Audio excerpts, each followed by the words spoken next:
प्रतिशतता के शाब्दिक प्रश्न। आओ प्रतिशतता के कुछ शाब्दिक प्रश्नों को हल करें। पहला प्रश्न यह है, एक पुस्तकालय में 600 किताबें हैं और उनमें से 252 किताबें उपन्यास की हैं, तो उनमें से कितने प्रतिशत उपन्यास नहीं हैं? पहले हम बिना उपन्यास वाली पुस्तकों की संख्या ज्ञात करेंगे और फिर उसकी प्रतिशतता जानेंगे। तो बिना उपन्यास वाली पुस्तकों की संख्या कैसे ज्ञात होगी? हम कुल पुस्तकों में से उपन्यास वाली पुस्तकों को घटा देंगे। इसका मतलब है 600 घटाव 252। यदि आप चाहो तो आप नियमित हासिल वाले तरीके से घटाव कर सकते हो, पर हम यहां पर क्या करेंगे? यहां पर हम मौखिक गणित करेंगे। हम जानते हैं कि 600 घटाव 300 बराबर 300। इसका मतलब 600 घटाव 250 बराबर 350। मैंने एक तरफ से 50 लेकर दूसरी तरफ जोड़ दिया है। इसका मतलब आप जानते हो कि 600 घटाव 250 बराबर 350। परंतु मुझे 250 नहीं घटाने, मैं 252 घटाना चाहती हूं। तो आओ 2 के लिए समायोजन करें। 600 घटाव 252 होगा 350 घटाव 2 अर्थात 348। तो मेरी उपन्यास के अलावा कुल किताबें हैं 348। अब आओ यहां पर प्रतिशत ज्ञात करें। 348 किताबें 600 में से हैं। तो जब मैं प्रतिशत ज्ञात करना चाहती हूं तो मैं यह ज्ञात करना चाहती हूं कि 100 में से कितनी किताबें हैं। तो आओ इसे भिन्न के रूप में लिखें। तो 348 बटा 600 बराबर क्या बटे 100, अर्थात 100 में से कितनी किताबें 600 में से 348 के समतुल्य होंगी। आओ यहां वज्र गुणा करें। 348 गुणा 100 बराबर क्या गुणा 600। इसका अर्थ है कि बिना उपन्यास वाली किताबों का प्रतिशत होगा 348 गुणा 100 भाग 600। अब अंश और हर में से 2 शून्य कट जाते हैं। अब मुझे क्या करना है कि मुझे 348 को 6 से भाग करना है। अब यह आप सामान्य तरीके से भाग कर सकते हैं।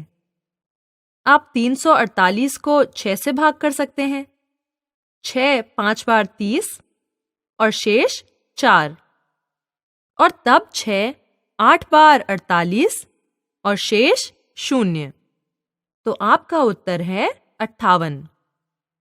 परंतु इसकी जगह क्या आप मानसिक गणित कर सकते हैं? आओ वही करें। 348 को लिख सकते हैं 300 जमा 48। तो आओ 300 और 48 को अलग अलग 6 से भाग करें। तो 300 भाग 6 होगा। 6 5 बार 30 अर्थात 300 भाग 6 बराबर 50, और 6 8 बार 48, तो 48 भाग 6 बराबर 8। तो अब हमारे उत्तर हैं 50 और 8। आओ अब इन 2 उत्तरों को जोड़ दें। 50 जमा 8 बराबर 58। तो यह आपके भाग का उत्तर है। तो हमने यहां समझा कि बिना उपन्यास वाली किताबों का प्रतिशत 58 है। आओ अब अगले प्रश्न को देखें। राज ने एक परीक्षा में नीचे दिए गए अंक प्राप्त किए। गणित 25 में से 19, अंग्रेजी 20 में से 15 और विज्ञान 15 में से 12। परिणाम को प्रतिशत में बदलें और आरोही क्रम में लगाएं। इसका मतलब है कि हमें इन सभी अंकों को 100 में से लिखना है। तो पहले हमें इन अंकों को प्रतिशत में बदलना होगा। यदि हम यह पता करें कि 100 में से कितने अंक, तो हमें प्रतिशतता मिल जाती है। आओ गणित से शुरू करें। 25 में से 19, 100 में से कितना? भिन्न के रूप में 19/25 बराबर क्या बटा 100? आओ वज्र गुणा करें। 19 गुणा 100 बराबर क्या गुणा 25? तो गणित में प्रतिशतता होगी 19 गुणा 100 भाग 25। 25 4 बार 100 और 19 गुणा 4 बराबर 76। इसका मतलब है कि गणित की प्रतिशतता है 76। अगला अंग्रेजी है। 20 में से 15 बराबर 100 में से क्या? वज्र गुणा करें। 15 गुणा 100 बराबर क्या गुणा 20? तो अंग्रेजी की प्रतिशतता है 15 गुणा 100 भाग 20। 20 5 बार 100 और 15 5 बार 75। तो अंग्रेजी की प्रतिशतता है 75। अगला विज्ञान है। 15 में से 12 समतुल्य है 100 में से किसके? वज्र गुणा द्वारा 12 गुणा 100 बराबर क्या गुणा 15?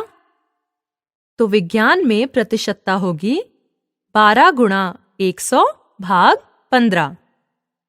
अब हम जानते हैं कि 3 4 बार 12 और 3 5 बार 15।